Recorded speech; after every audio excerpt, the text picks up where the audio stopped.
I was offered 5 grand for a video, but this was when I was like 19. I was like, double it, and I'll walk outside and I'll give it to a homeless person. And they're like, no, you won't. And I was like, double it. And I was like pacing around my neighborhood for 3 hours convincing this guy, like on the phone, just double the money. I promise the video will go viral and I'll give it to homeless person. I was like, $10,000 just looks better in a title. It'll get more views. I promise your app will do better. A lot of times people, oh boy, it's like they think their videos are better than they are, honestly.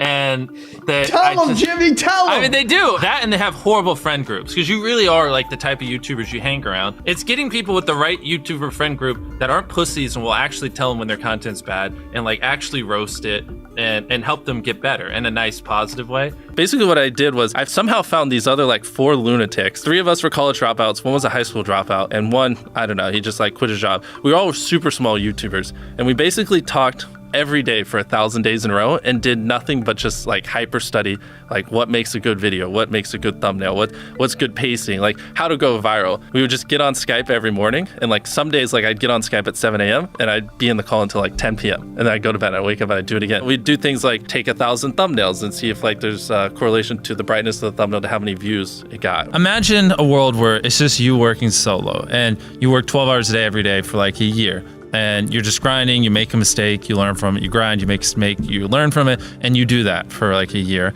And then imagine a different world where you have 4 friends who are also equally grinding in something similar. Friend number 1 makes a mistake on Friday, he teaches the other 4 people. Friend number 2 makes a mistake the next week, teaches everyone. And then like you're all learning from each other's mistakes. You're all constantly studying 24/7 and downloading each other. Like after a year, you're like 2 years ahead of the guy who was just solo. Do you frequently go that far out of your way to capture the thumbnail? Yeah, I mean, of course, everyone should. If people don't click, they don't watch. So you want to give them something to click. Something a lot of people forget is like unsuggested on phones, thumbnails are really fucking small. So like people are editing thumbnails full blown on their computer, and when you shrink it down, you can't see. We try to all around be above the rest. Anyone can clickbait, but do you actually like deliver on it? We say we put 100 million Orbeez in the backyard, we put 100 million Orbeez in the backyard. Your title and thumbnail set expectations. Like what you're saying is like, I like bananas. And what you need is bananas are the best goddamn food on the planet. Like that's the type of opinion you need. Like you need something like how to get 100 million views on YouTube, or not even that, that's not strong enough. You need something that makes people go, what the fuck? What the fuck did he say in that video? What the fuck? I need to know. At the very beginning of the video, to minimize drop-off, you want to assure them that those expectations are being met. If you're putting 1 million Orbeez in a pool, don't start the video with you shopping for, you know, your mom's birthday present. At the beginning of the video, just say, this is 100 million Orbeez. We're gonna fill this pool and this entire backyard with them. Match the expectations, and then you want to exceed them. So you want to assure people that what they clicked on is what they're getting, and then blow their mind and be like, but you're also getting even more. Anytime you say the word algorithm, just replace it with audience. The algorithm didn't like that video? No, the audience didn't like that video. If I wasn't retaining a viewer, just would it make sense for you to promote it? Why would you promote a 10-minute video that people watch on average a minute and a half? I mean, every video, even the stupid ones, I learned something, you know, and that's something I try to make a very big point of, is like, no matter how bad we mess up, like we sometimes have videos that have horrible retention. It's just like, as long as you learn from it, it's not the end of the world. Every YouTuber says it. It's like, no one will ever be able to replicate my style. I gotta edit it. But newsflash, someone can. It's actually not as difficult as you think. It was good that I got a really strong foundation on how YouTube works and how the style of videos I wanted and everything before I scaled up the team, if that makes any sense. I just want to make sure that's clear, because I've seen people try to build the team without foundation and knowing how to do well. I know that if we film this video, it will do well, just because I've spent a decade of my life hyper obsessing over YouTube and I have a good pulse on it. But if you didn't have that, then you wouldn't know. Like you wouldn't be able to spend $4 million on a Squid Game, because you might lose $2 million and then you can't pay your people. But of course, yeah, if I didn't have these people, I couldn't do half the stuff I do. For the last like 8 or 9 years, like every dollar I've made, I just spent it the next month on content. And I just did that every single month, and it just kept getting bigger and bigger, and here we are. Since I was 13, there probably hasn't been a single hour that's gone by that I've been awake where I haven't thought about YouTube. Like, I'm just focused on making the best videos possible, period. I don't care about making money. I don't care about time. I don't care about anything. I just want to make the best videos on the planet. Literally all the algorithm does is reflect what the people want to a T.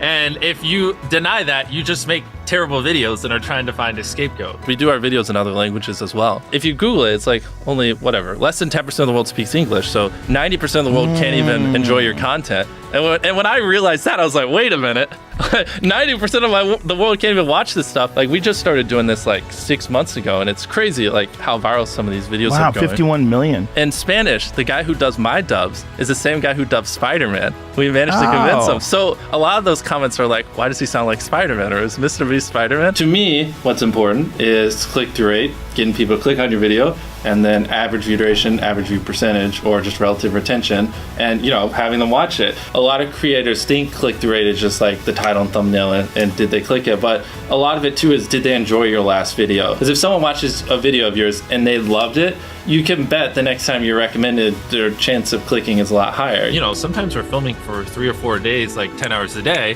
30, 40 hours of filming plus months of setup, whereas most creators probably film for a couple hours and set up for a day. Outside of just filming, we brainstorm video ideas, relentlessly, hours every day. By always doing all those things, it just distinctively sets it so far apart that it's basically, in my head, it's like, why would you not watch it? Viewers aren't stupid. They can tell when you half ASS, I don't know if I'm allowed to curse, a video, or if you really put in effort. And if they can tell you're putting in a lot of effort, they're gonna be more likely to click on future videos. And that snowballs. And because once you build that trust, they get to a point where it doesn't matter what you upload. They just know it's high effort and they just know it's great. And they're just conditioned just to watch because you have a good track record. And so with filming, it's just like trying to make sure we're doing everything we can, no matter how expensive it is, no matter how much time it takes, to make the best video possible. A lot of people, if they gave away 100 grand, they would make a huge deal about it. But sometimes we're just like, yeah, here's 100 grand. Thanks for watching, bye. Doing it that way makes it more fun and just more interesting. So I like to keep a little bit of it mysterious because I think that's what people enjoy. A lot of people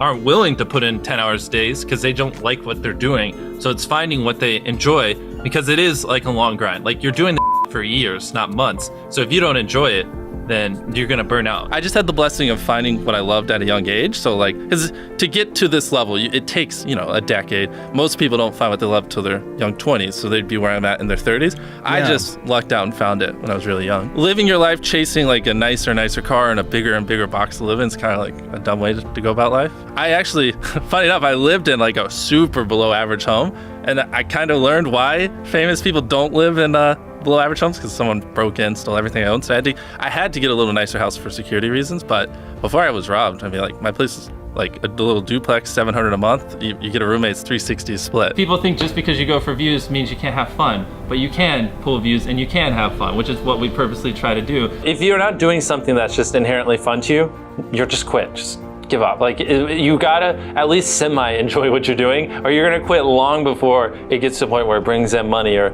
whatever else could be driving you. So find what you love, and then I would just hyper obsess. Make sure no one doing what you're doing is doing it better. Make sure the videos are as good as possible. You can be motivated by more than one thing. I'm motivated because I want to support my mom and my family. I'm motivated because I want to employ my friends and help them. I'm motivated because I want to help other people. I'm motivated because I want to be a YouTuber. I feel like that's another misconception. You can have lots of things that drive you. Absolutely. Yeah. Absolutely. So there's just tons of stuff that drive me. And everything drives me to wanting to be a YouTuber, so I kind of obsess over it. For the people that are willing to be coachable, I would say just education. There is a lot of misinformation out there that people live and breathe by, the weirdest stuff. I gotta upload at midnight on Wednesdays or my videos don't do well. It's just dumb stuff like that just, they don't realize how badly they're handicapping themselves. Some minor tips I could give is if somehow you could have a payoff at the end, then more people are gonna watch the end just to see what happened. Whichever one of these 456 people survives the longest wins 456 grand. Cut out all dull moments, try not to over-explain things. If a camera just sits on me and I'm just talking for 20 seconds, it doesn't hold retention as well as, maybe me talking and other footage popping up. It's much easier to get 5 million views on one video than 50,000 views on 100 videos. It takes way less effort to get 5 million views on one video. Back then, which I think small YouTubers should do, is I would reply to every single comment. And so I think a few people caught on that I would always reply. And so some people would just be like, I wonder how long it'll take for him to reply. So that was a lot of my comments when I was smaller, but at least it kept him coming back. And your analytics, and most of you probably know this, audience retention. You can see where people click off.